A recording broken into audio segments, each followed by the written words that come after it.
Tinataas ka namin, Panginoon, sa umagang ito. We lift up your holy name. And we praise you, God, for who you are sa buhay po namin. We thank you, Lord, for your presence in this place. We worship you, Lord God. Tinataas din namin, Panginoon. We pray for all those people who's going to attend the church celebration today. Lord, protect them, guide them, and lead them, O God. In Jesus' name we pray. Amen. Amen. So let's worship God. Hallelujah. Nothing is impossible with God.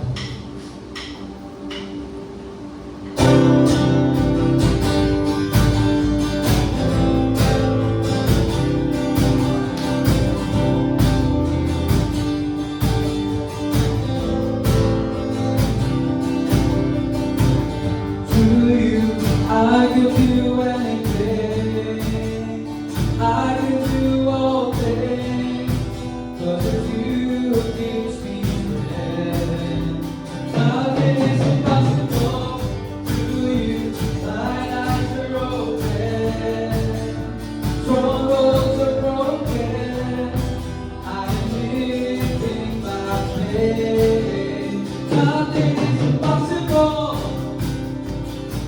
Hallelujah, nothing is impossible.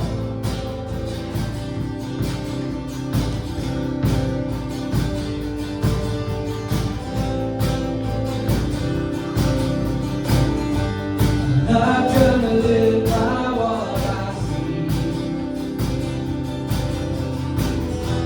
I'm not gonna live by what I feel. Deep down I know that you're here with me. I know that you can do anything. Through you, I can do anything. I can do all things. 'Cause you gives me strength. Nothing is impossible to you. Thine eyes are open, strongholds are broken. I'm living by faith. Nothing is impossible. Woo! Hallelujah.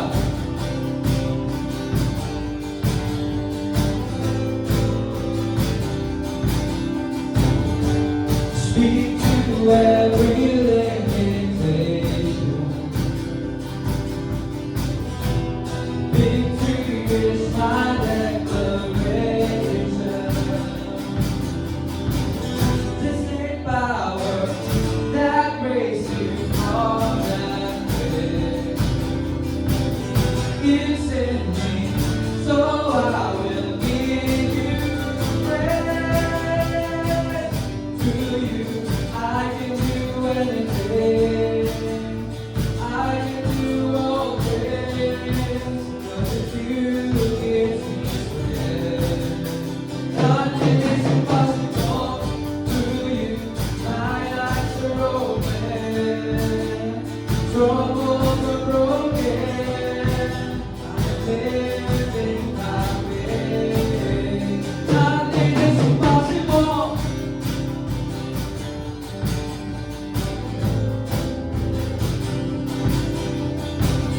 I believe, I believe, I believe, I believe in you.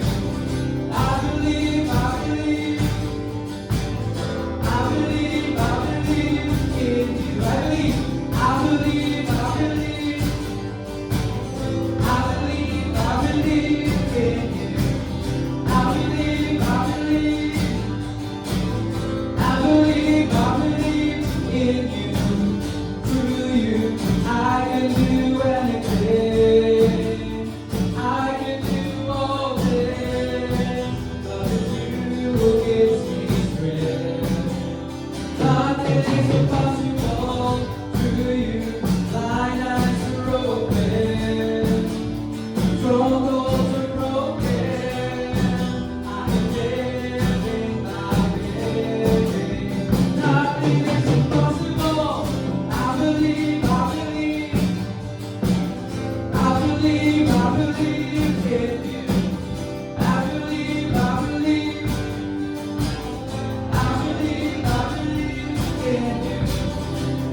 believe, I believe. I believe, I believe in you. I believe, I believe.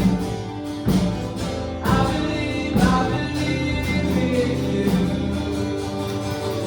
Well, let's give a clap of praise to our heavenly God.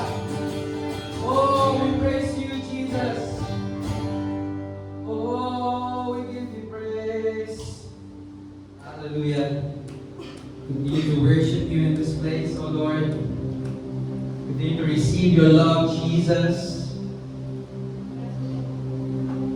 Thank you, Father God, that your word says in Ephesians chapter 3 that we are blessed with every spiritual blessing in the heavenly places. And another verse says that it says that we are accepted in the beloved. Oh, we thank you, Jesus, for your finished work on the cross. Thank you for your love. Thank you for the freedom that we have in you. Freedom to worship you. Freedom to sing song of worship. Oh, we praise you. We worship you.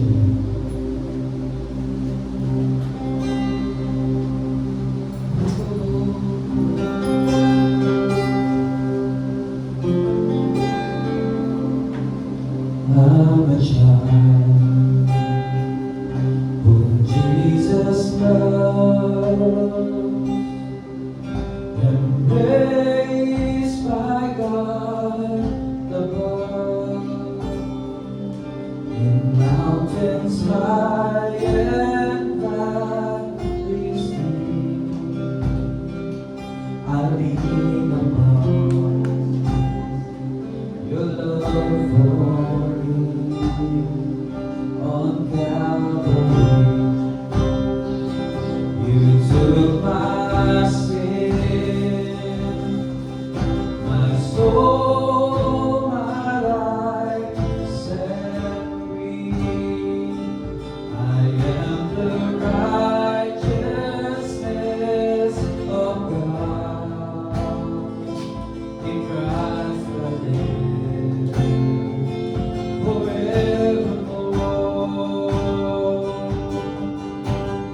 Promises are certain. You love me to the end. You with me in the fire, but you won't leave me there. Miracles unfolding, blessings undeserved. 'Cause I am your beloved, a child of Jesus' love.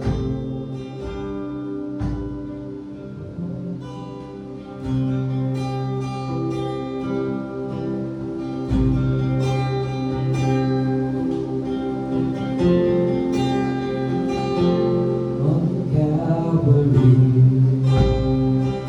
you took my sin, my soul, my life set free. I am the righteousness of God in Christ I live forevermore. Promises are certain. He loves me to the end.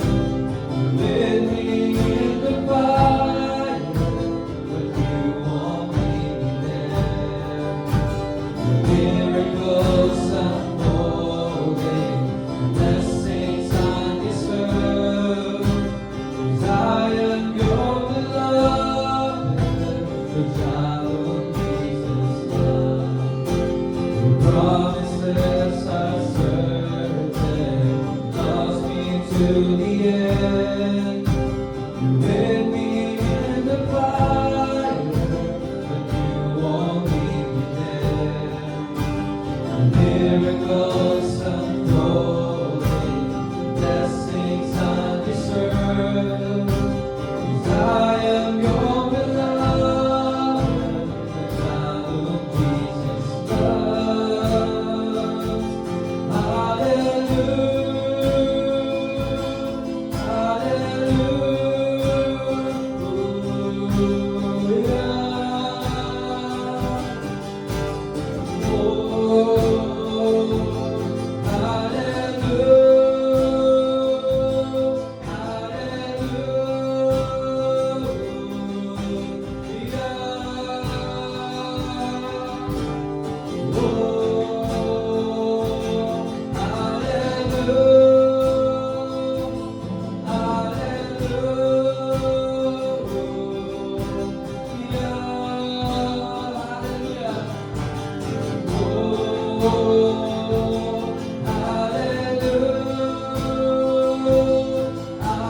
promises are certain. He loves me to the end. You're with me in the fire, but you won't leave me there. Your miracles unfolding, blessings undeserved. 'Cause I am your beloved, the child whom Jesus loves. Hallelujah,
promises are certain. He loves me to the end. You're with me in the fire, but you won't leave me there. The miracles unfolding, blessings undeserved. 'Cause I am your beloved, child of Jesus loves. 'Cause I am your beloved, the child of Jesus loves.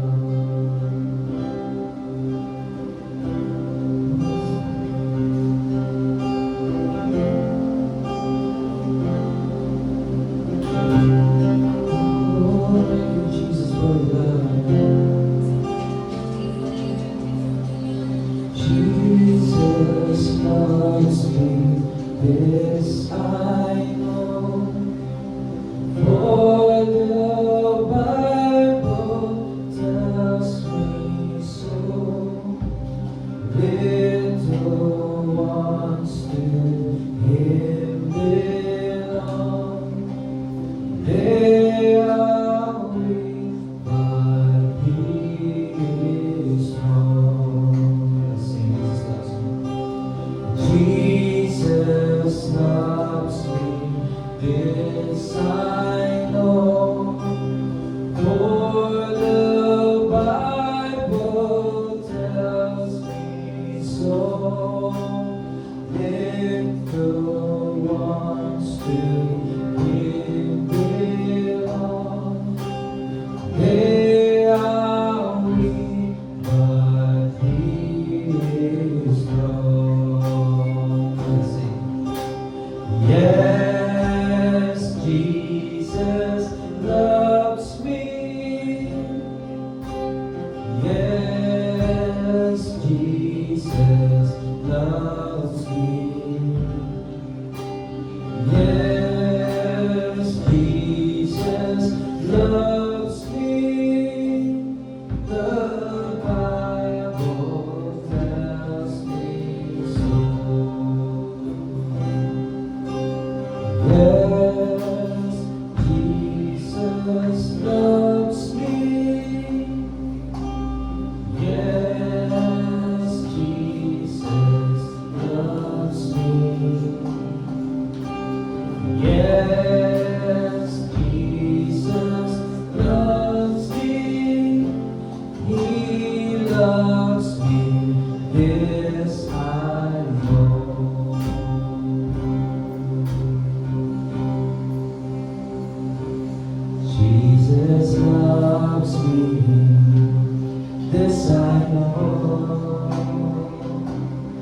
Jesus loves me.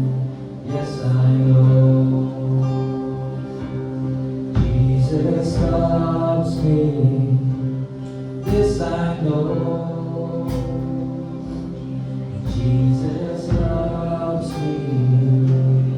Yes, I know. Jesus loves me. This I know.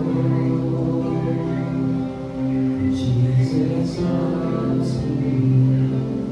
Yes, I know. Come on, let's give us a offering to our Lord and Savior Jesus Christ. Church, Jesus loves you. Amen. We love you so much. You may now be seated, Lord.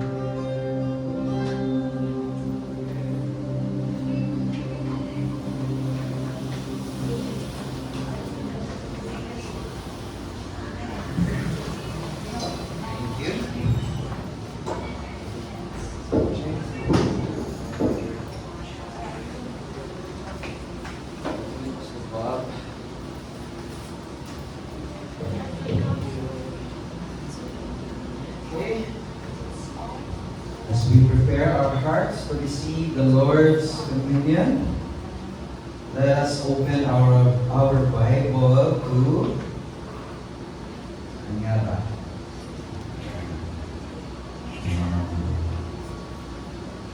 Romans chapter 8, verse 31.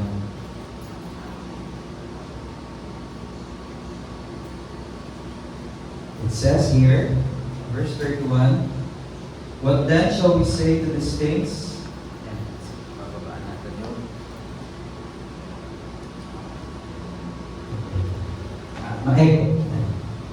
What then shall we say these things? If God is for us, who can be against us? Church, who can be against us if God is for us? No one. Amen? No one can be against us. Amen? Even sickness, disease, poverty. Amen? Who can be against us? That's the truth of this passages, this scripture in Romans chapter 8. What then shall we say to these things? If God is for us, who can be against us? Verse 32. Maganda pa ng verse 32. He who did not spare His own Son. Who is His only Son? Sino po yung only Son? Begotten Son ni God, God the Father? Jesus. He who did not spare His own Son, but delivered Him up for us all, how shall He not with Him also freely give us all things? Can we say, freely? Yan. Ganun po ka-generous ang ating Heavenly Father God because of what His Son does, or what His Son did on the cross for us 2,000 years ago. God really gave everything to all of us. Amen? Through the finished work of Jesus Christ. Verse 33, who shall bring a charge against God's elect? Who's God's elect? Tayo po yun. Those who receive Jesus Christ as their Lord and Savior. We are God's elect. Yeah. Who shall bring a charge against God's elect? It is God who justifies. Amen? God chose us, He elected us. Same God who elected us, who chose us, is the same God who justifies us. Amen? He redeemed us by the blood of Jesus Christ. That's why po, we are celebrating today the Lord's body. Okay? Amen? Kaya po, ginagawa po natin to not just only on Sunday, but every day po, there is a leading in our heart to do Holy Communion, to partake the Holy Communion po. Ginagawa po natin yun. Kasi po, we are celebrating the finished work of Jesus Christ. We are declaring po sa buhay natin yung tinapos na gawa ni Jesus doon sa cross. Amen po? Verse 34, who is he who condemns? It is Christ who died, and furthermore is also risen, who is even at the right hand of God, who also makes intercession for us. Sabi po dito, no one can condemn us, even the enemy That's why po the Bible says that there is no condemnation. If you are in Christ, kapag ikaw ay mananampalataya ng Panginoong Jesucristo, wala nang condemnation. Amen? Because all of us were been forgiven from all our sins. Hindi na tayo sinners, but we are the righteousness of God in Christ. Amen? And it says here, who is even at the right hand of God, who also makes intercession for us. You know, ito po isa sa mga blessings natin as anak ng Diyos, mananampalataya ng Diyos na nakipag-isa kay Kristo Jesus, na ang Panginoong Jesus, hindi lamang po siya nakaupo sa trono ng Diyos, doon sa kanang trono ng Diyos, but He also prays for us. He prays for us. He prays for us. Amen? He makes intercession for us. Kaya ramdam ni Jesus yung nararamdaman natin, yung pinagdadaanan po natin. And then verse 35, who shall separate us from the love of Christ? Shall tribulation or distress, or persecution, or famine, or nakedness, or peril, or sword? Verse 37, jump tayo. Yet in all these things, we are more than conquerors through Him who loved us. Amen? That's why we are partaking po yung Holy Communion, the Lord's body, is because we declare with victory that Jesus Christ has won for us 2,000 years ago sa cross. Sabi po sa scripture, we are more than conquerors. Amen? Tayo po ay nananagumpay sa buhay. Yung mga problema dumarating po sa buhay ng bawat isa, dumadaan lamang yan. Pero po, yung ating identity bilang anak ng Diyos, mananampalataya ni Kristo Jesus, nananatili po yan. That is for eternal. Amen? Tayo po ay victorious in Christ Jesus. Verse 38, for I am persuaded that neither death, nor life, nor angels, nor principalities, nor powers, nor things present, nor things to come, nor height, nor depth, nor any other created thing shall be able to separate you from the love of God, which is in Christ Jesus our Lord. You know, the bread that we are holding today, the cup that we are holding today, represent the love of Jesus Christ, the love of God to all of us, through His Son, Jesus Christ. And we read just now that no one can separate us from His love. Ginagawa po natin ito, it's like simply saying, Lord, we're declaring your love for us on the cross of Jesus Christ 2,000 years ago. This bread represents the broken body of our Lord Jesus Christ. And through His broken body, we receive health and wholeness. Tinanggap po natin yung mga kagalingan natin sa ating mga sakit at karamdaman. Amen? At yung baso po na hawak natin, this cup, represent naman ng banal na dugo ni Jesucristo, kung saan po ang banal na dugo ni Jesus ang siyang nagbukas, ang siyang nag-alis ng kasalanan ng sanlibutan. Amen? So that's why this is not just an ordinary bread para sa ating lahat, but this bread and this cup represent what Jesus Christ has done on the cross for us. You receive His life, tinanggap natin yung buhay na nanggagaling kay Jesus. Remember John 10:10, yung natin, life verse natin, o yung truth na pinanghawakan natin sa church, that Jesus Christ came to give us life and have it more abundantly.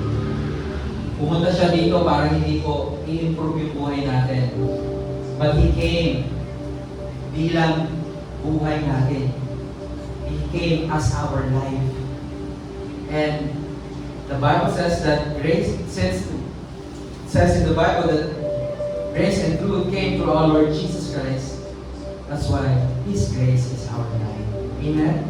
So let's hold the bread and the juice and the cup. Let's pray. Heavenly Father God, we thank you for this bread that represents your broken body. Through your broken body, your sacrifice at the cross, we receive your healing, We receive your completeness. We receive your wholeness, O God. We declare it, O God, in our bodies, in our family members, Lord, that they're all healed by the stripes of Jesus Christ. We thank you, Lord, that we receive your life abundantly. And we thank you for this cup that represents your blood. Without the shedding of blood, Lord, there is no forgiveness of sin. But yet, God, 2,000 years ago, you offered yourself, you shed your blood. And in your blood there is redemption.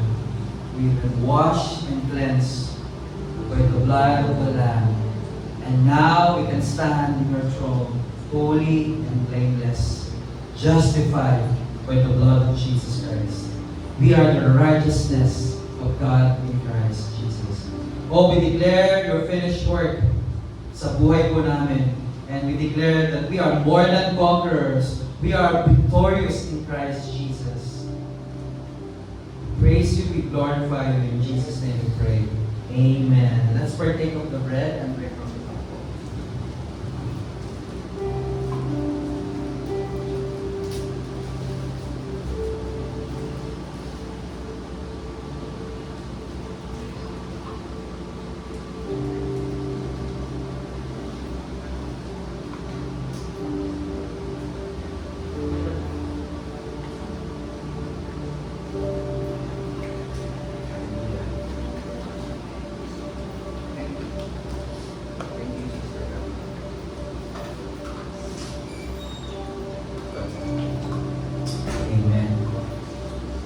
Prepare our hearts to give naman po.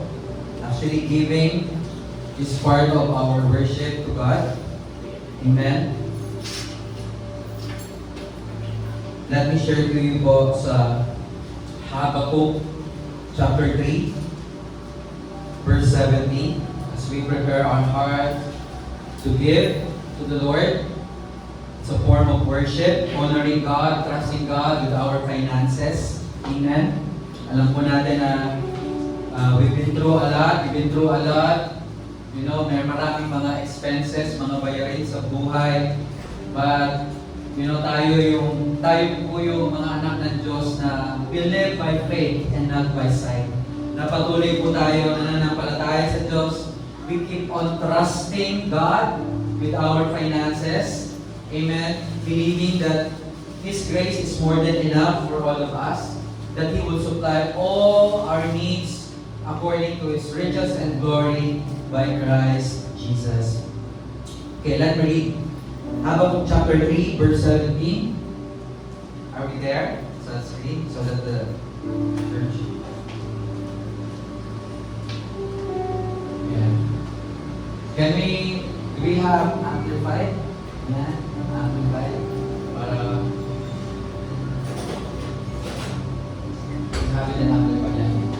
right. It says therefore, though the fig tree does not blossom, and there is no fruit on the vines, though the yield of the olive fails, and the fields produce no food, though the flock is cut off from the fold, and there are no cattle in the stalls. Next verse. Yet I will choose to rejoice in the Lord. I will choose to shout in exultation in the victorious God of my salvation. Next verse. The Lord God is my strength, my source of courage, my invisible army. He has made my feet steady and sure like hinds. Okay? Hands with feet, and makes me walk forward with spiritual confidence on my high places of challenge and responsibility, for the choir director on my string instruments. Ayan. So sinulat po yan ni Habakkuk. Kung titingnan po natin, if we're going to look back, yung background po ng itong book na ito ni Habakkuk. These were the times kung saan piling ng mga Israelites Israel ay malayo si God sa kanila. At even kahit nagpe-pray sila, hindi sila pinapakinggan ng Diyos. Okay? Ito yung mga panahon na tahimik ang Diyos sa kanila. No, alam naman natin na ang bansang Israel, ang Israel po ay, hindi sila consistent na lumalakad sa pananampalataya sa Diyos. They are not consistent doon sa walk nila with God. They failed many times po sa kanilang paglalakad, kanilang walk with God. And they even po worship idols, worship other gods. Then kapag sila po makaka-experience ng distractions, okay, babalik sila kay God. And then pag okay na sila, masasway ulit sila ng landas. Siguro sa ito pala na, I'm just hindi ka nakasulat sa, siguro sa isip nila, kulit nyo, hindi ko nga kayo pakinggan. Offline kaya muna ako, sabi nila. Pero malayo po sa word ni God, no? These were the times. Kaya po, nagpiplead si Habakkuk. He was praying to God during the time sa chapter 1. Ito po yung panahon na kung saan wala na po pinoproduce yung crops nila. Tagtuyot. Yung lupa, hindi mataniman dahil sobrang tuyot. Na-experience nila yung sobrang El Nino, and then nagkakaundamata yung kanilang mga alagang hayop. Hindi na rin nanganganak yung mga alaga nilang hayop, kasi wala na talaga. But then, makikita po natin sa huli, sa end ng chapter 3, verse 17, despite of the things na kinakaharap po ng bansang Israel, si Habakkuk patuloy pa rin po na nananampalataya sa Diyos. Hindi siya nag-waver doon sa kanyang pananampalataya. He continued to trust God that in the end of this problem, this situation, there is a God that He knows that He will help him. And, God is faithful. Kung si God faithful sa kanyang servant na si Habakkuk, how much more po tayo? We're not a servant, but we are a son. We are His beloved. Yes, we have a servant's heart, but, dinodraw natin yung pagiging servant's heart is doon sa identity natin as God's beloved. That's why we can serve God out of the overflow of His love sa buhay natin. We are God's beloved. So, how much more po kung ano yung mga pangangailangan natin sa buhay? God is faithful. The Bible says that we walk by faith and not by sight. Alam natin na may mga gastusin sa bahay, may mga responsibilidad tayo. But we continue to trust God sa ating finances, sa ating mga pangangailangan. Because He is a God who supplies all our needs according to His riches and glory through Christ Jesus. Amen? His grace is more than enough for us. Amen? And as we honor God with our tithes and our offering, it's like a sweet smelling aroma reaching to the throne of God.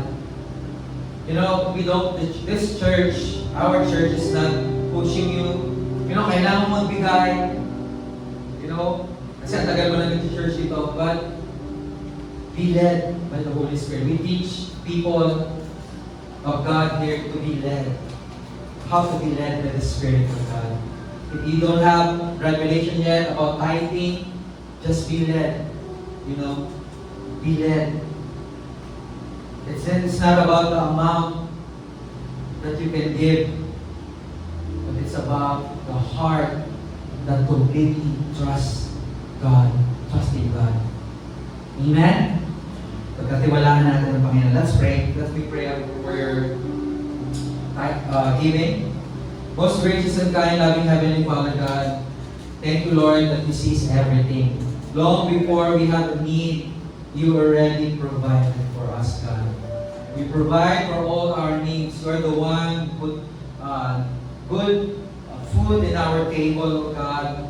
You are the one who provides for our children's education. You are the one who provides for all our needs. And even to this church, Lord God, ikaw po ang nagpo-provide ng lahat ng pangangailangan sa itong church nito. We don't need to worry, God, because you hold us in the palm of your hand, and we completely trust in you, O God. We trust in you, O Lord. And we thank you, Lord God. I declare, Lord, over your people, your supernatural blessing upon them. Bless them sa lahat ng areas ng buhay nila. Bless them exceedingly abundantly above all that they can ask or imagine, O God. Bless them. Thank you, God, for your finished work at the cross, O God. Your word says that we are blessed with every spiritual blessing in the heavenly places. And since we are God's beloved, O God, we have this peace in our heart that you are working. You are working in us and for us and through us, O God. All things work together for you, those who love you, love God. Hallelujah.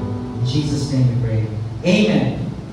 Hallelujah. So you can give your tithes and offering po sa basket natin doon sa paglabas po ng door. And also, meron po, you can send naman po your tithes and offering via QR code sa mga banks. You can approach po our finance team. Amen? Hallelujah. Praise God. Are you blessed? Are you all blessed? Okay, let us prepare our hearts to receive God's word today through our beloved pastor, Pastor Bob. Amen. Palakpakan po natin ang Panginoon sa buhay ng Pastor Bob. Hallelujah. Thank you, Pastor. Thank you. May I ask all the fathers here to please stand to your feet? Amen. I would just like to give an encouragement from the scriptures and speak a blessing upon all of us. Yes. Okay, you can post it at the end yun, but I'm conserving your energy because we'll go through verses in a while. Ephesians chapter 6 verse 4, it says here from the King James Version, "And ye fathers, provoke not your children to wrath, but bring them up in the nurture and admonition of the Lord."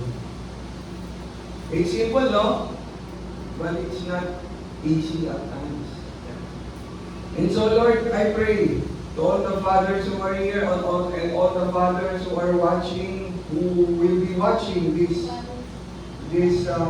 teaching. I thank you, Lord, that you have ordained the fathers Amen. to have authority over their children. Yes.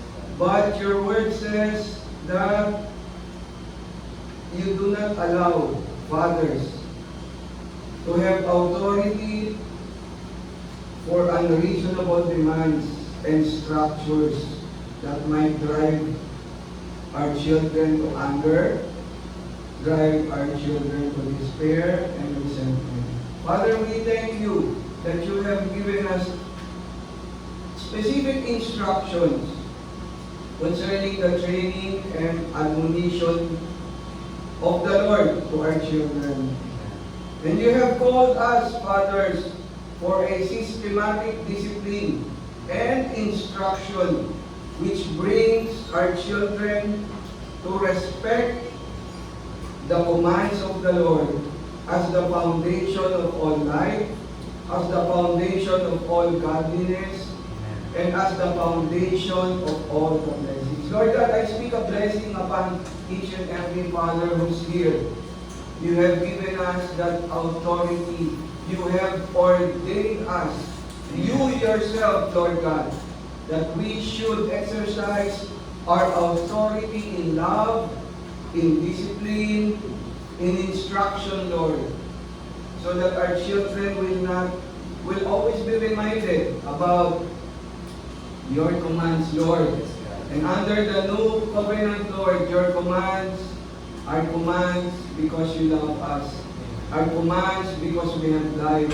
Our commands because you want us to manifest the blessings that you have blessed us with. And so, Father, I just thank you, Lord. I bless each and every father who's here. You are blessed and highly favored because you have been ordained to have such authority as a representation of the Lord God on the earth and to your specific family. Father, we give glory to you. We pray that we will give glory to you because of this, not because we're good, but because we obey your commands, Lord. And your commands are not burdensome, because the Holy Spirit is our help, our strength, and our advocate. Give glory to you. This we pray in the mighty name of your Son, Jesus. Amen. Amen. Palakpakan niyo naman yung mga tatay. And you children, also pray for your dads. Pray for your fathers.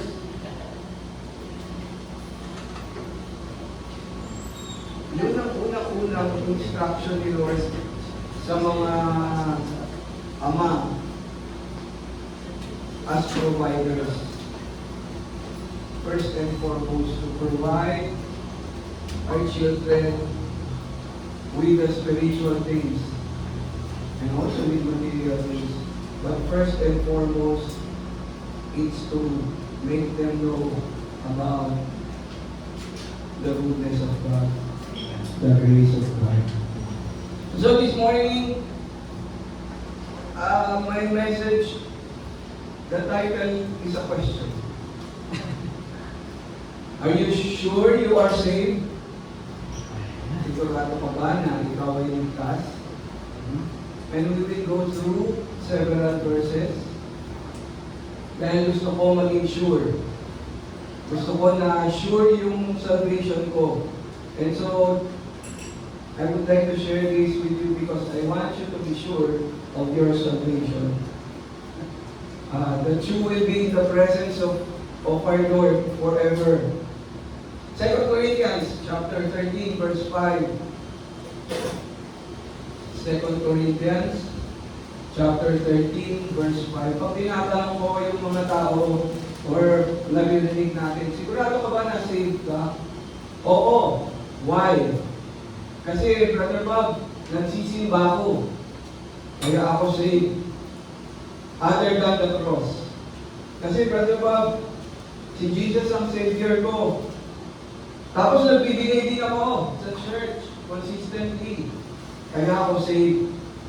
Brother Bob, saved ako. Dahil kay Jesus, pero dahil mabait naman ako eh. Kaya saved ako. Brother Bob, saved ako dahil yun ang sabi ng pastor namin. Brother Bob, saved ako kasi yun ang sabi ng lolo ko. Tradition na namin yun eh. Brother Bob, saved ako kasi pinanganak na ako sa ganitong religion eh. Dito na rin ako mamamatay. Brother Bob, saved ako kasi alam ko yung mga mabubuti kong gawa. Kaya ako saved. But the Bible tells us that in 2 Corinthians chapter 13 verse 5, let's read it. Examine yourselves, sabi ni Apostle Paul sa mga taga-Corinth na believers. Whether you are in the faith, test yourselves. Do you not know yourselves? Hindi nyo ba alam yung mga sarili ninyo? Na si Kristo ay nasa inyo. Unless indeed, you are disqualified. Oh, balansyado naman, hindi siya condemning. May pinakita dito si Pablo, Apostle Paul, told them the qualification. It says here, examine yourself, test yourselves. Hindi mo ba kilala yung sarili mo, Kuya Jethro? Kilala mo ba yung sarili mo? Did you know that the only entity that knows you better is the Lord? That knows you better other than yourself is the Lord. That's why Apostle Paul was asking the Corinthians, examine yourself. Do you not know? You yourself? Do you not know you yourselves, Corinthians? Do you not know that Christ is in you? Unless you're disqualified. Wow. Ang talino, no? I believe, and we all know that the scriptures were inspired by the Holy Spirit. Inspiration na binigay niya sa mga writers.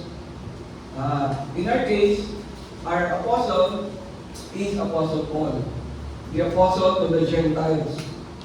In Galatians chapter 4, verse 9, okay, please, thank you.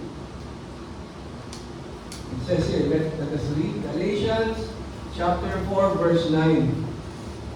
Ba't ba bigtas ako? Kasi yun ang sabi ng pinsan ko. O kaya yun ang sabi ng kapitbahay namin eh. Yun ang sabi. But now after you have known God, or rather are known by God. Alam ko, ligtas ako. Brother Bob, kasi kilala ko si Lord. Kilala ko siya eh, bata pa lang. Andyan na ako eh, doon ako lumaki eh. Kaya ligtas ako. Or rather are known by God. How is it that you turn again to the weak and beggarly elements to which you desire again to be in bondage? We can know God only because He first knew us, just as we choose Him only because He first chose us. And we love Him only because He first loved us. Doon pa lang may problema na ba? Pag pinapakinggan mo yung wait for the perfect timing that they would ask. I'm saved because I know God. Because I chose Jesus when I was a teenager sa youth service. I'm sure I'm saved because I love Him. We sing those songs. I love you, Lord. We love you, Lord. With all my life, I will worship you. But sometimes not knowing that we first loved us. And let me continue. Sino dito yung pinapasaringan ni Apostle Paul? One, it was the Judaizers. Ito yung mga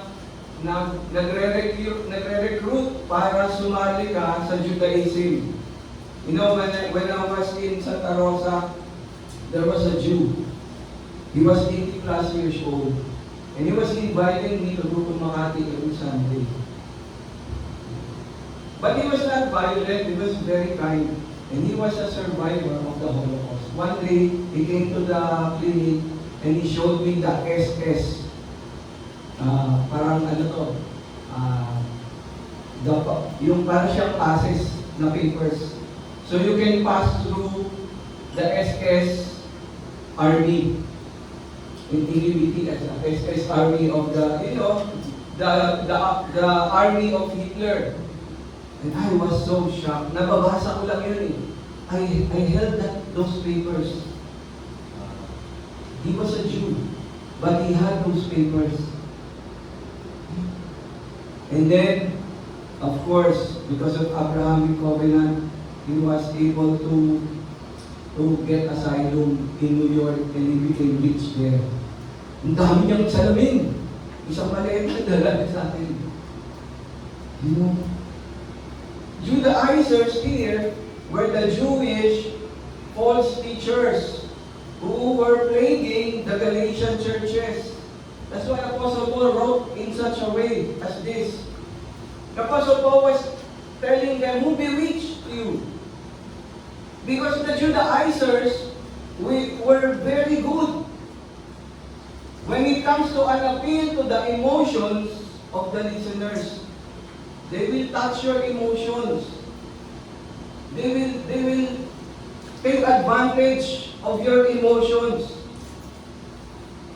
And Paul's preaching had publicly displayed the true gospel of Jesus Christ before the Galatians. And then these Judaizers would come into the Galatian churches and manipulate their emotions. You know how you're saved.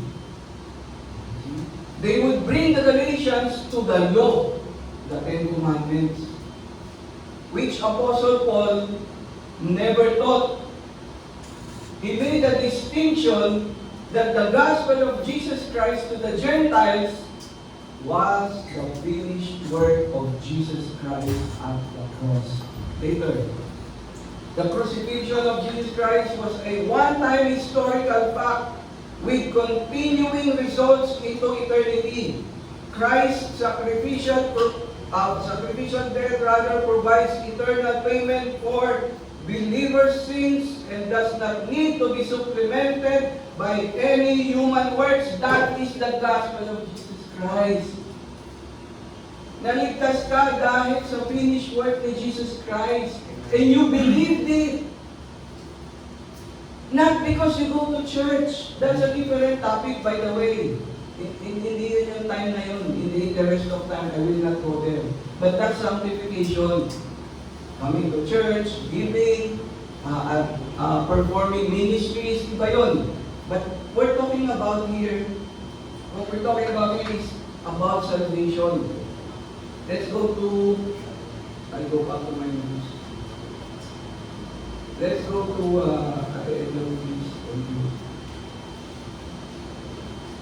look, when you hear something other than the scriptures talk, and it talks about the finished work, kung pagdudugtungin mo yan, if you connect with that. 2 Timothy chapter 2, verse 17, at the please.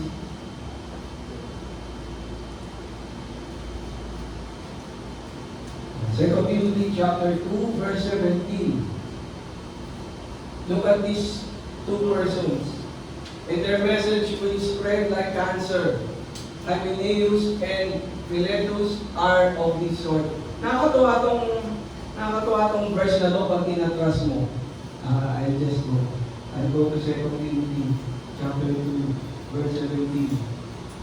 Verse 17, and then when you read backwards, Apostle Paul was giving instruction to Timothy. This is Apostle Paul's letter to Timothy. If you read several verses, shift to reverse, you'll see there, Apostle Paul was giving instructions to Timothy about how to rightly divide the word of truth. See, the Judaizers were like, these two people, they were spreading some rumors that the resurrection already happened. Who told you? Apostle Paul did not wrote about that. He wrote about the resurrection that will happen sometime in the future. We're very near to that time. But these two were spreading this rumor, and it's like a cancer. I had stage 1. I know what cancer means. It grows, it destroys the other healthy cells.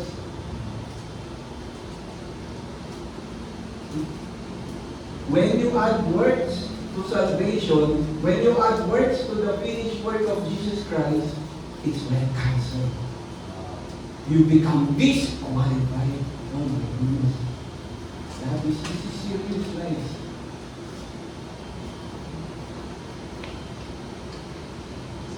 Naiintindihan niyo ba?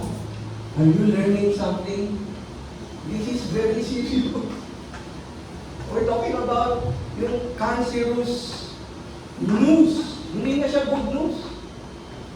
Good news plus words equals, it's like a cancer. It will destroy the good news eventually. Psalm 118 verse 8, you did not go there, Ate Elion. It says in Psalms chapter 118 verse 8, it is better to trust in the Lord than to put confidence in man. Intindihan na natin doon. When it comes to salvation, do not even trust yourself. Matitigtas naman ako siguro kasi mabait naman si Lord. Ano naman, hindi naman ako nagnakaw ng hundreds of millions. Ano lang naman yung ballpen sa office, yung mga bond paper, gagawa ako ng, wala naman yun. Wala naman gumagamit yun, nakatambak lang yun dyan. Magsisave naman ako. Lenient naman si Jesus. Says who? Says me. No. Do not even put trust in your own emotions or your own logic or your own understanding. No. You trust Scriptures. Don't add. We're talking about salvation here. It's either you're gonna be in the presence of Jesus Christ forever, or you're gonna be paying the wages of sin, which is death, which is separation from God forever. You know, in this life you can fall. And you can fall and you can rise up. But this is a one-time deal here. If you miss this, 2 Corinthians chapter 25 says, naiintindihan nyo ba? Kilala niyo yung mga sarili nyo, di ba? Apostle Paul wrote, na si Kristo ay nasa inyo. Wala ka nang hahanapin pa. Ano pa na phrasing? In Tagalog even. Para maintindihan natin.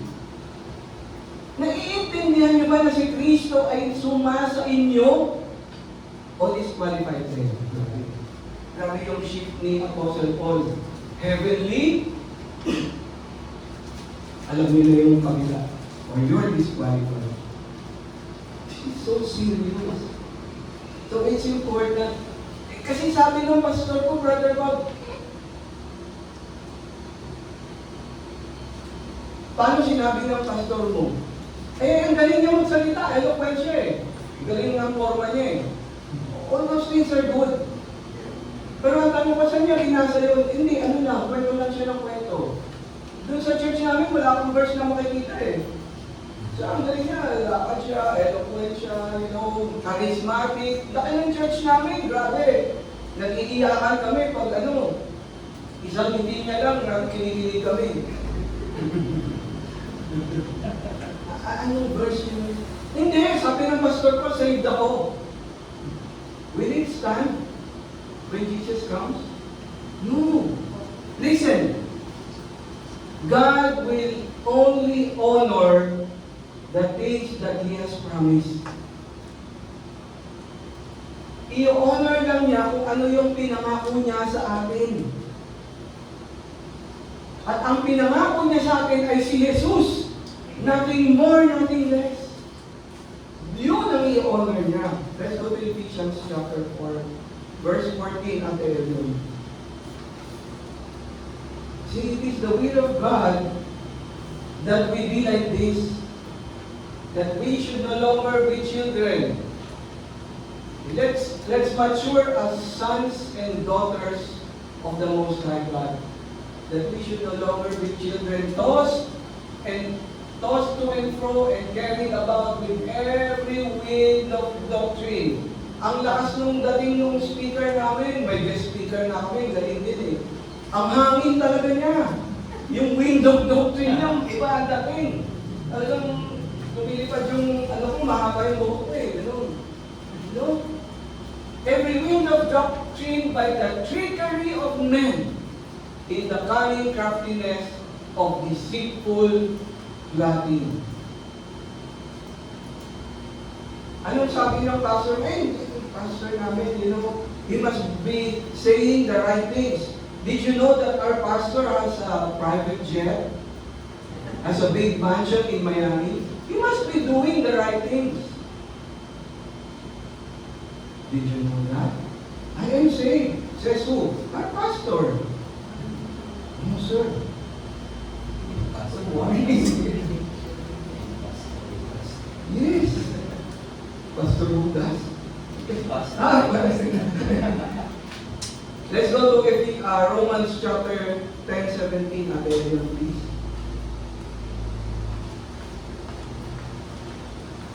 Because I heard it. I heard it about salvation, about how God is so good, how God is so... He will forgive everything. Patatawarin naman niya ako eh.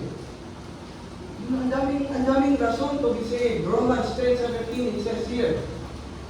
So then faith comes by hearing, and hearing by the word of the pastor. So then faith comes by hearing, and hearing by the word of your relatives. Faith comes by hearing, and hearing by the word of the... Ang galing niya sa ano? Brother Bam, ang galing niya sa TikTok eh. Grabe!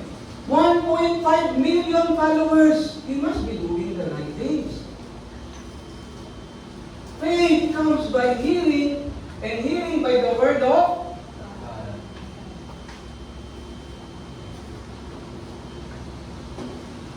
preferred rendering is the word of Christ, which means the message about Christ. Okay, faith comes by hearing, and hearing by the message about Christ, not anything else. Philippians chapter 1 verse 6, it says here. What is Philippians chapter 1 verse 6. Being confident of this very thing. Ito yung sure. Bakit mo sigurado na save ka? Because I am being confident of this very thing, that He who has begun a good work in you will complete it until the day of Jesus Christ. Who has begun a good work in you? Corinthians. Yan ang tanong ni Apostle Paul eh. Now, sa Philippians. Ine-encourage niya yung mga Philippians, yung mga, karamihan dito, mga retired Roman soldiers. Parang yan eh, soldiers here dito sa hotel ng Paul. Yeah. Dati may, doon sa old church namin, pag may mga new believers, they fill out forms. Palagay ng address, soldier's head. Malitan siguro yung spelling. I'm sure di ka na nakatira sa ganun.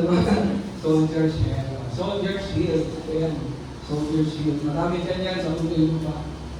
See, our confidence should be of this very thing. That He, Jesus, who has begun a good work in me, will complete it until His day. Until I thought God could be God the Father. See? Who begins it? Who completes it? May tinutulong ba tayo doon? Being saved. Kasi ganito yan, pag na-save ka,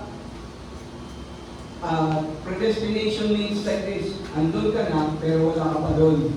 Who began it at the cross, and you believed it? And who will complete it? That if rapture will not happen in our lifetime, when we die, our soul, which never dies, will go in the presence of Jesus.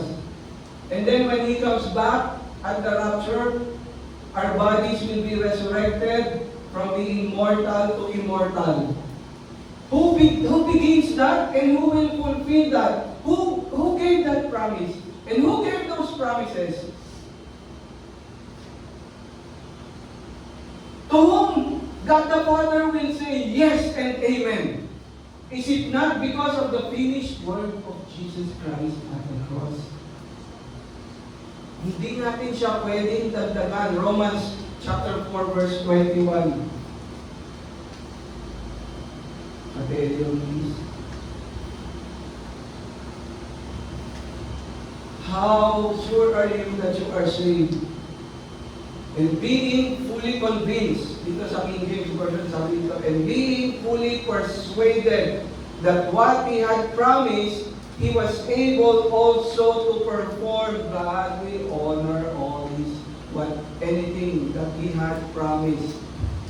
That's why we say, brothers and sisters, all the promises of God in Christ are yes and amen. Hindi sinasabi doon na lahat ng promises kay Christ, tsaka nag-promise yung pastor mo, nag-promise yung best friend mo, nag-promise yung kamag-anak mo, nag-promise yung assistant pastor, nag-promise yung... No! God will only honor the promises that He made through His Son, Jesus Christ. That when we are fully persuaded, as we keep on hearing the good news, the gospel of Jesus Christ, and then when we become fully persuaded, then what He had promised, He is able also to perform. 110%, sobra-sobra pa. 2 Corinthians chapter 1 verse 20. Siguro nagtatanong kayo, Brother Bob, so how can we be sure that we are saved? Pupunta tayo doon. Matatapos na yung intro ko. Ano ba? Intro pa lang yan. Maiksi lang naman intro yan, o ako pa. 2 Corinthians chapter 1 verse 20. For all, ay ito yun, kababangit ko lang. I went ahead of my notes. God will honor only what He has promised, not our illusions, not our wishes. Strong words, pero it's true. Yes. It's not about our emotions, it's not about our illusions, it's not about the things that were invented in our minds. It's not like, wish ko lang. Wish ko lang sana pagbigyan mo, Lord, yung samuk ko, na iligtas mo ako. So there are 7 things that I will share with you. And I pray and I hope that you will understand this. Because God would want you to have an assurance that you are really saved. 1, you cannot involve any works. That's why Apostle Paul was really mad at those Judaizers. What the? Puyat at pagod, buong buhay ko, Galatians, binuhos ko sa inyo para i-share sa inyo yung gospel of grace, the gospel of Jesus Christ. Christ crucified. And then may nag-uutos sa inyo, sasabihin, ito, tignan mo yung batas. Pag ginawa mo ito, ay, grabe, yung feeling, ang sarap sa pakiramdam. Nakakapilig, nakaka-proud, nakakabigay ng personally sa pananaw ko, yung assurance, feeling ko, parang ganun, okay ako. Apostle Paul warned them, let them be accursed. Isumpa sila, sabi ni Apostle Paul. Hindi niya sinabihin yung Galatians ang magsumpa. Let them be, hayaan nyo na masumpa sila sa ginagawa nila. Because that is not the gospel that I shared with you. Ephesians chapter 2 verse 9. Papunta muna tayo sa chapter 2 verse 8 ng Ephesians. It gives stability. Na kahit anong nangyayari sa mundo, anong nangyayari sa buhay mo, yung iyong emotional stability, spiritual stability, intellectual stability, even yung material stability andon. It is for by grace you have been saved. Have you noticed? It's not by, but through. It's a package deal. For by the finished work of Jesus Christ, you have been saved through the faith of Jesus Christ. Listen, when something is beyond our means, our efforts, hindi faith natin ang nagpa-function. Example, in the Old Testament, the angel of the Lord told Sarah, at 90 years old, next year, magkakaanak ka.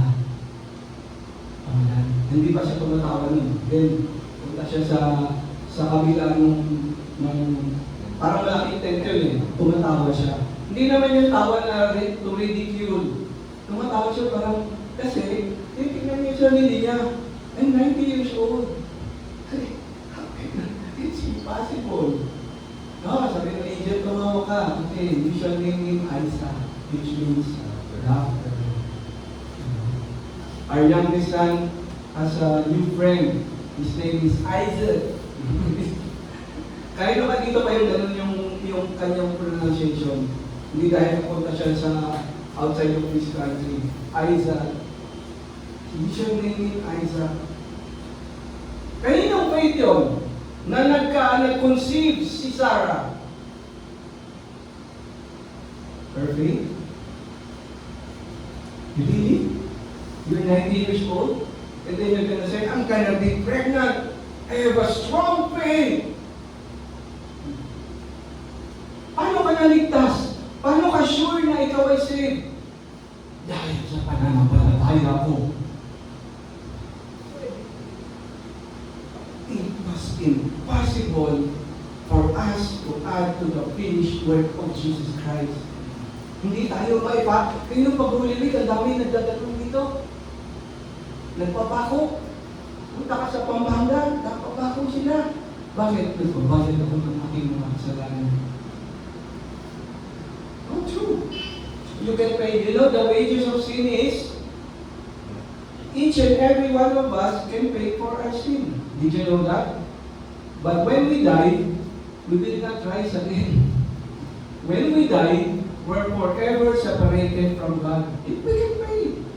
Gusto mo bayaran yung kasalanan mo? Ako, ayoko. But one man, God, was able to pay for the sin of the whole world, past, present, and future. He died on the cross, he was buried, but on the third day, he rose again. Amen. Meaning the payment for sin has been fully paid. Who's able to do that? Tayo, with our faith? Or, he did the finished work through his own faith.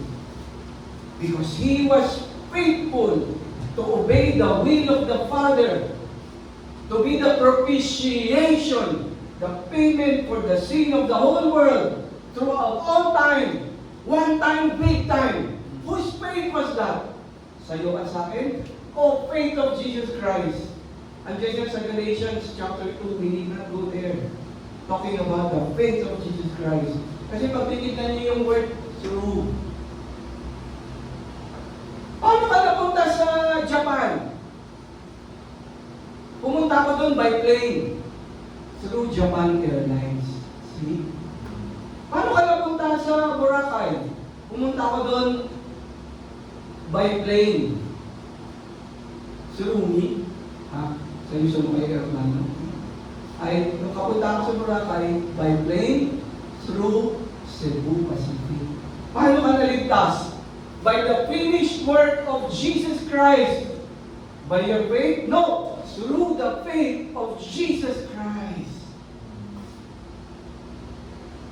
He was faithful to the Father unto death. Walang mintis. Kaya lahat ng promises patungkol sa simbahan, sa body of Christ, sa pangalan ni Jesus ay yes and amen sa Diyos Ama. And that not of yourselves. It is a gift of God. Paano ka naliligtas pag tinitingnan mo to? What do you do with the gift? Pag may binigay sa'yo sa harap mo na regalo, anong ginagawa mo? Hindi mo narinig, pero yung buka ng bibig niya, tama.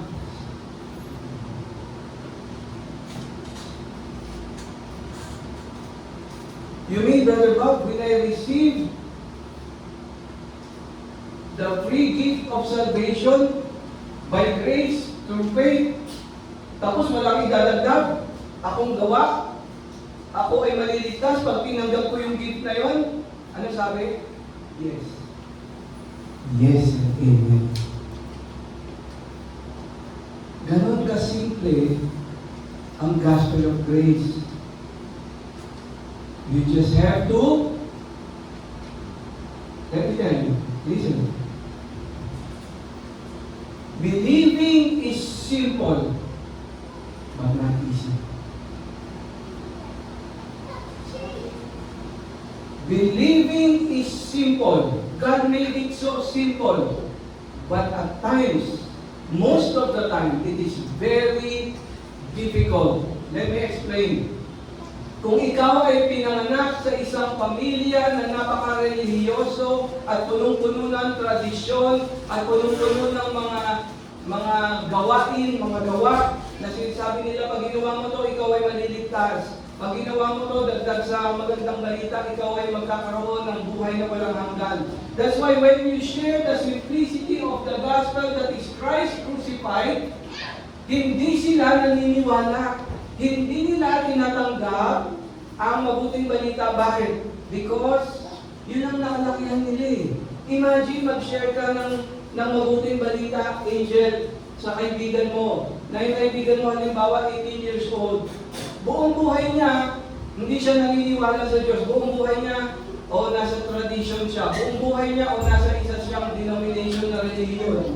Buong buhay niya, nasa kulto siya. Magiging madali ba, kahit simple ang gospel of grace, magiging madali ba para sa kanya na tanggapin ang regalo ito? Hindi. That is why prayer is so important. And you should never stop. Never ever stop preaching, sharing the gospel of grace. Kahit i-ridicule ka, kahit kukutsain ka, kahit tawanan ka, kahit i-deadma ka. Do not stop. Each and every believer have been commanded by the Lord to preach the gospel of Jesus Christ. Hindi lang po pastor o mga leader sa church. Bawat isa sa atin ay nautusan o nabigyan ng calling na ganito to share the gospel of Jesus Christ. At hindi mo kailangan mag-preach. Pero if it's possible na basahin mo mismo yung verse, mas mabuti. Kaysa mag-paraphrase tayo at sabihin na, paano ka naligtas? Kasi sabi nung pinsan ko ni Angel, oops, baka tumagilid. Paano pag may nasabi kang medyo hindi mo na memorize o ano, di ba? Kaya if there's a chance, it would be better, the best, pag basahin mo yung verse sa kanya. See? Naintindihan mo at Angel? See 1 Corinthians chapter 1 verse 20. Ayan. Bago na tayo pumunta doon. Then let's go now. Tapos na yung intro ko. Again, nag-umpisa na ako kanina eh. Ephesians chapter 1 at 11 verse 13. Look at the ano here. Look at the sequence. Look at the sequence. Chapter 1 verse 13, Ephesians. You must have heard and known the gospel. Paano nila makikilala ang Ebanghelyo kung hindi nila ito naririnig? That's why each and every believer have been commanded by the Lord God to preach, to share the gospel of grace.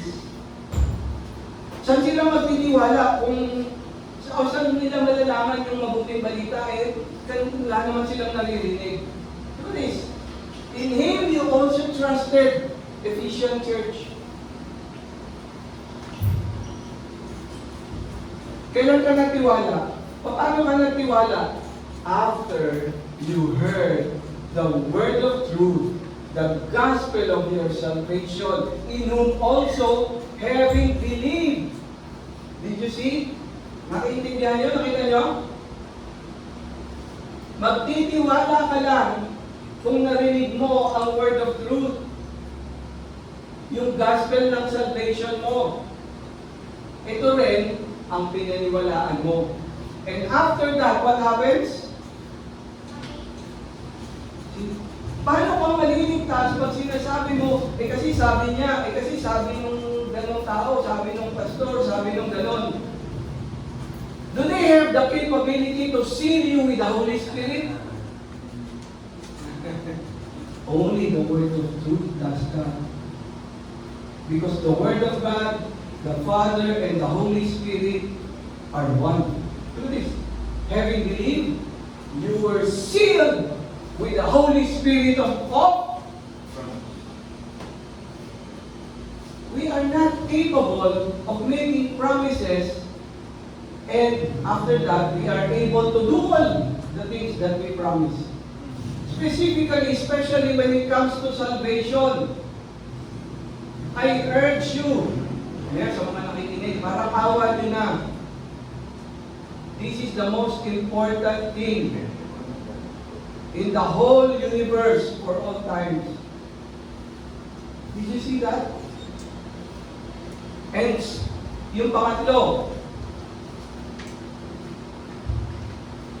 when you disobey God's instruction, it disqualifies you to claim the promise. Ulitin ko, when you disobey God's instruction, it disqualifies you to claim the promise. Sabi ni Lord God kay Moses, itaas mo yung staff, bubukas ang Red Sea. What if nag-isip si Moses? Sabi niya, pero parang, parang hindi maganda yung forma. Hindi IG worthy. Kaya pag tinusok ko na lang yung lupa, bubukas ba yung Red Sea kung tinusok na yun? Napanood niyo ba sa YouTube ba yung Pastor? Yung black guy na ginaya niya si Moses, ayun, tinangay siya ng alon. See, it's important that we follow God's instruction. Look, this is one of those. Nagtiwala ka nung narinig mo ang salita ng katotohanan, ang mabuting balita ng iyong kaligtasan, na pinaniwalaan mo rin. Pagkatapos nun, ikaw ay naselyuhan ng banal na spirito ng pangako. All grace. Walang kaliting na gawain natin except to believe. Believing is simple, but it could be very difficult at times dahil sa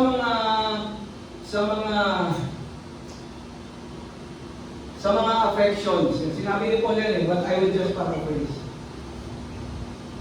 What hinders you from believing are your traditions and your affections in life. The pride of life.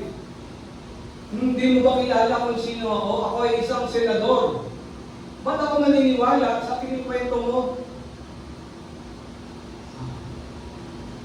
Paul was a senator. During those times, a Pharisee was also a lawmaker. Theocratic yung government nila. Walang separation ng religion at state. Asking God to save you. Lord, save me! Lord, sagipin mo ako ngayon. Tapunan mo ako ng iyong salbabida. Ako ay nalulunod. Lord, save me. Umiiyak ka, lumuluhod ka, naglulupasay ka. Lord, save me. Let's go to 1 Corinthians chapter 15, 1-4. Okay na to, no? Ephesians 1:13. Tignan nyo yung 1 Corinthians chapter 15, 1-4. Tignan nyo kung nagsusumigaw dito si Apostle Paul at sinasabihan yung mga Corinthians, cry out for God to save you. Maglupasay kayo, lumuhod kayo, magdasal kayo buong buwan. Lumakad kayo ng paluhod. Listen, 1 Corinthians chapter 15, 1-4. Asking God to save you disobeys God's instruction. It disqualifies you to claim the promise. He will only act upon the things, those things which He has promised. And those things are everything that God has promised are all in Christ Jesus. Moreover, brethren, sabi niya sa Corinthians, I declare to you, dinideklara ko sa inyo ang mabuting balita na, ano yung preach sa Tagalog? Na sinermonan ko sa inyo. Moreover, brethren, Inayad. Ayan.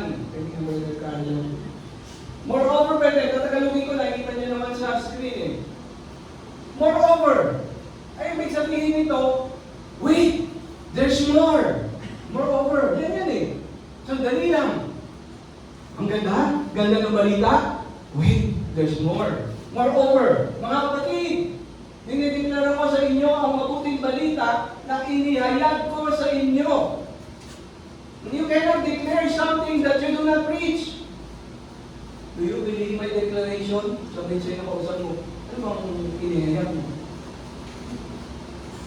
Paul was making sure that it's enough na inahinihiyag ko sa inyo na tinanggap and pinaniwalaan are synonymous, which also you receive and in which you stand. Verse 2. Tignan niyo yung pagkakasunod-sunod na yun. Paul wants to make sure to the Corinthians how to be saved. Because all the promises of God are yes and amen in Jesus Christ, which performed the finished work at the cross. Verse 2. By which also you are. Nakikita niyo yung sequence? By which also you are saved. May if, may condition. If you hold fast the word which I preach to you, kung panghahawakan mo siya. Hindi yung narinig mo, ay, tinanggap ko, sabi kasi, Brother Bob, pumunta kami sa grabe, evangelistic concert, grabe, parang rock concert, grabe po, okay nung ang lakas nung dating, pati pastor, grabe yung attire, siguro meron siyang yun yung consultant ng stylist, grabe yung stylist, sa hair, sa grabe, ang tindi. At yung sinabi, taas nyo yung kamay, lahat kami, taas ganun. Pero tanong mo, did you hold fast? Hindi, nakalimutan ko na yung finish. Alala ko lang yung kulay buhok ng pastor, yung jacket niya, Did you hold fast to what you've heard and to what was declared to you? Did you really believe? Because if you do not hold fast that word which was preached to you, Scripture says, you believe in me. Wow. Are we learning something? Verse 3. For I delivered to you first of all that which I also received. Sabi niya po sa Paul, hindi ako magdi-deliver sa inyo ng isang bagay na ako mismo hindi ko pinaniwalaan. Okay.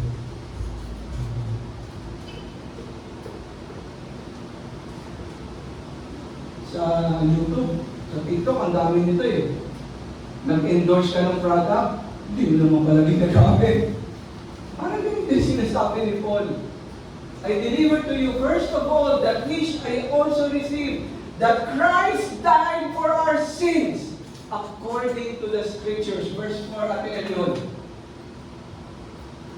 And that He was buried, and that He rose again the third day according to the Scriptures. All the promises of God are yes and amen in Christ Jesus according to the Scriptures. That's why the verse says, do not contradict.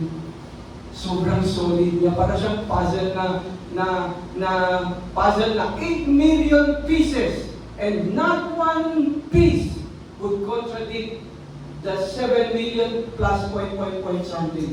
It is perfect. Kaya sinabi sa Psalm, di ba kanina? Oh, yeah. Sa Psalm 19 verses 7 to 8, hindi ko nabasa. The law of the Lord is perfect, converting the soul.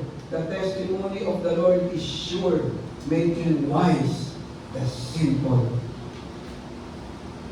Oh, pero Brother Bob, sa Psalms yun, si David, karamihan ng sulat niya, tsaka mga close friends niya, mga BFF. Di ba under the law siya? Oh yeah, we're also under the law in the New Covenant, the law of love. Di ba sabi sa Scriptures, God does not God does not only have love, God is love Himself. Ano yun? Agape. Fourth, trust Christ alone by believing the gospel. Yan, binasa na natin yung yung scriptures o yung verses dyan, o yung verse dyan, Ephesians 1:13. Panglima, I believe, I want us to really make sure that we are saved. Does believing alone receives the righteousness of God? Let's go to Romans chapter 3, verse 21 and 22. Brother Bob, maniniwala lang? Ganon kasimple? Like what I told you, it may be simple, but it could be very difficult at times because of other people's affection and tradition and, whatnot. So there. Talaga, Brother Bob, yung maniwala ka lang, tatanggapin mo na yung katuwiran ng Diyos, yun lang. Talaga? Kaya galit na galit si Paul sa mga Judaizers.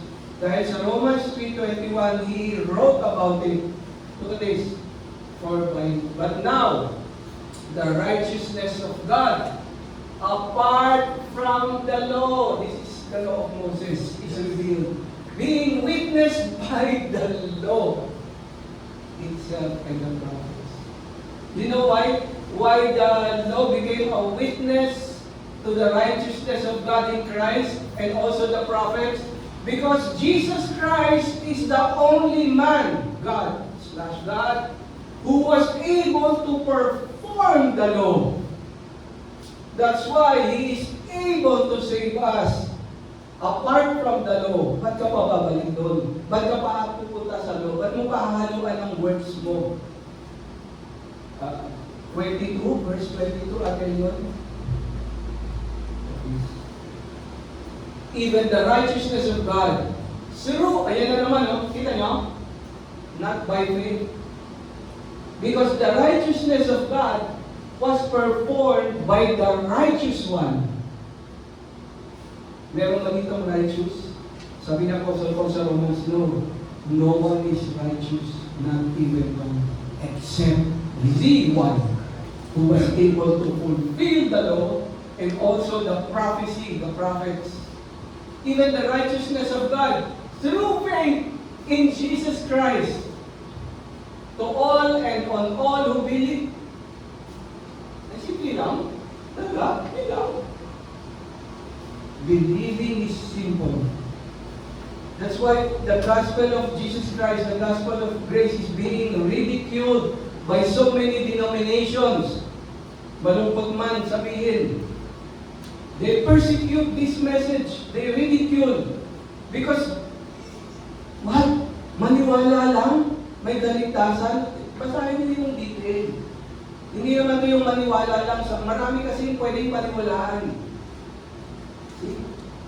Kagaya nung sinasabi ng mga tao, paano mo ka-sure na save ka? Dahil ang dami nilang pinaniniwalaan. Niwala sila sa ganito na paraan, na-save sa ganito na paraan.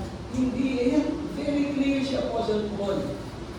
To all and on all who believe, for there is no difference. Being saved is simple, but it could be very difficult. That's why we need to pray always. Totoo yun, narinig ko dati sa ibang passage. Ilista nyo yung pinag-pray nyo na tanggapin ang ibang Ebanghelyo. Pray for them, let's pray for them. Or yung thought process mo lang during the day, or pag nasa isang place ka, naiisip mo, Lord, in the name of Jesus, Lord, open the heart of the understanding of that person. Please, Lord. Do not pray.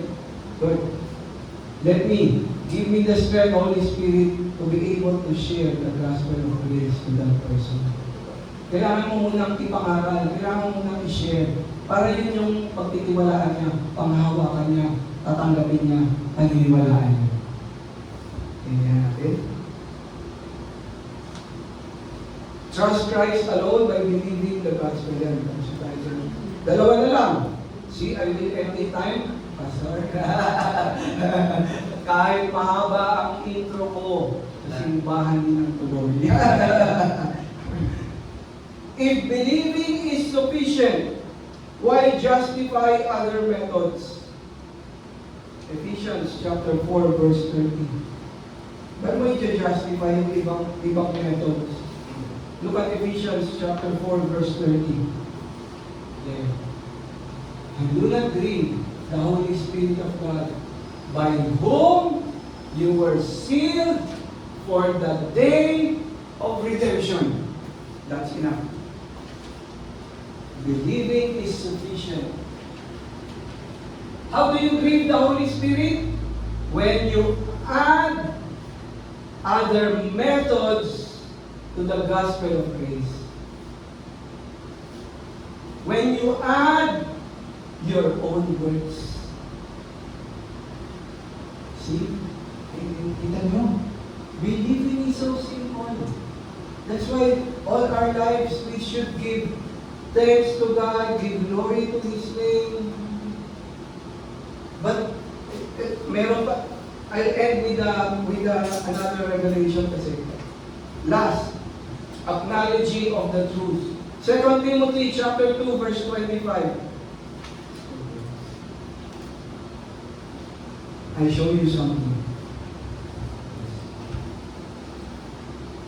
Bakit may hindi nila-mention si Brother Bob? Mag-mention ko yan. But it's the work of the Holy Spirit. You will notice. And I pray that you get it.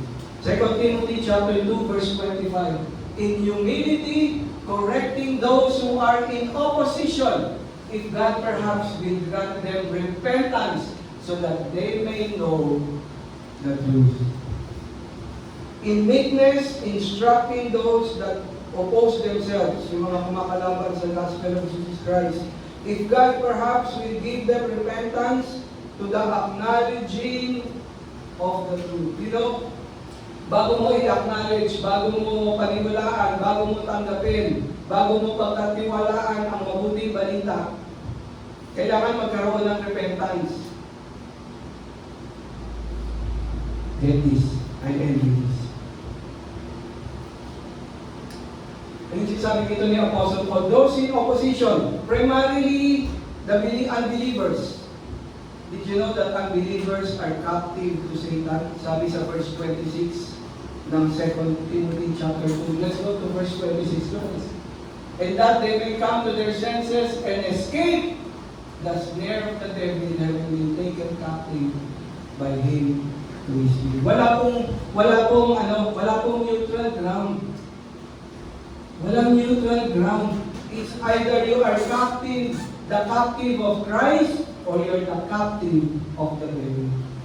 Also was talking about the unbelievers. Also, Apostle Paul will be talking about the believers deceived by the foolish and ignorant speculations of the false teachers. Tingnan mo sa verse 23. That's why, you know, when you read the scriptures, i-address abante nyo, makikita nyo yung concept, yung context rather. Verse 23, look, but avoid foolish and ignorant disputes, knowing that they generate strife. Naku-confuse kasi yung believers when this happens. And possibly, Apostle Paul was pertaining to 2 Timothy chapter 2 verse 25 about the false teachers themselves. Okay, last two verses, or the last verse. Okay. Napakala. Tingnan ko lang yung sinulat ko. Let's go to Acts chapter 11 verse 18. Ay, this. Acts 11 verse 18. When they heard these things, they became silent, and they glorified God, saying, then God has also under the new covenant who grants repentance.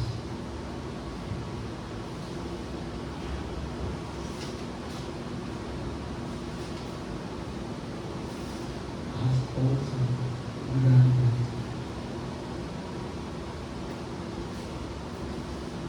It's the work of the Holy Spirit in the new covenant.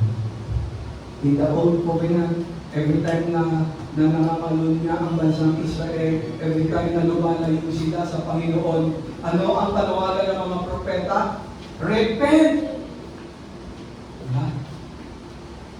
under the new covenant, have you noticed? Never si Apostle Paul sumisigaw ng repent because it is also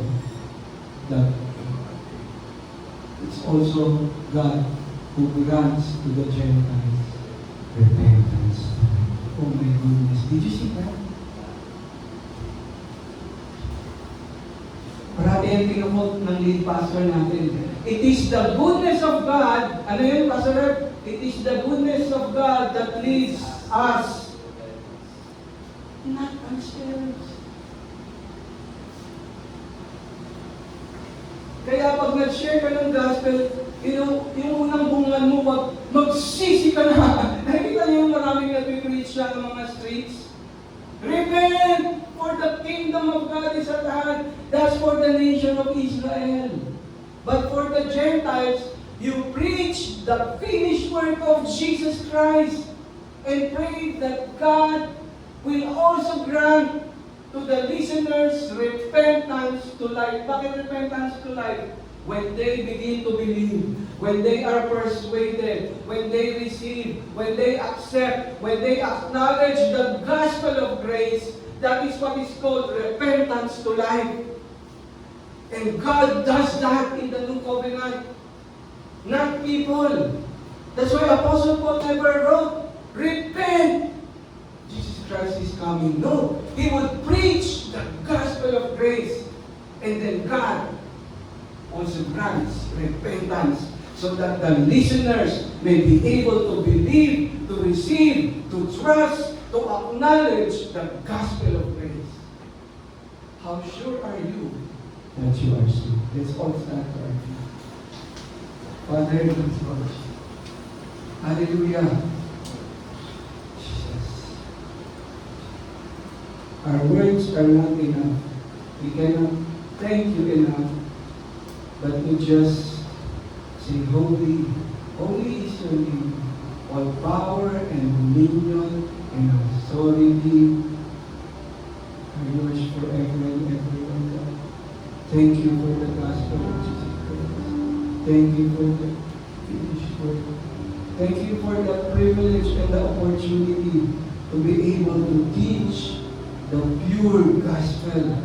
That is the gospel of Jesus Christ, the gospel of grace, the gospel of the cross, the gospel of the finished work without works.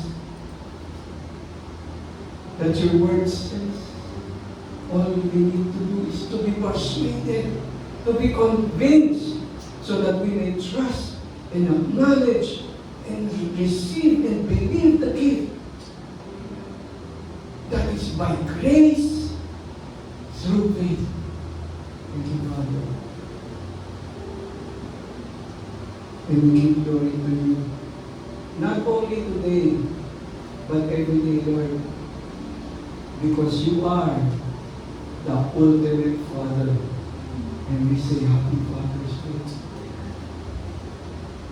And we say, you are our Father, the source of everything about us, the source of life, the source of all wisdom, the source of salvation.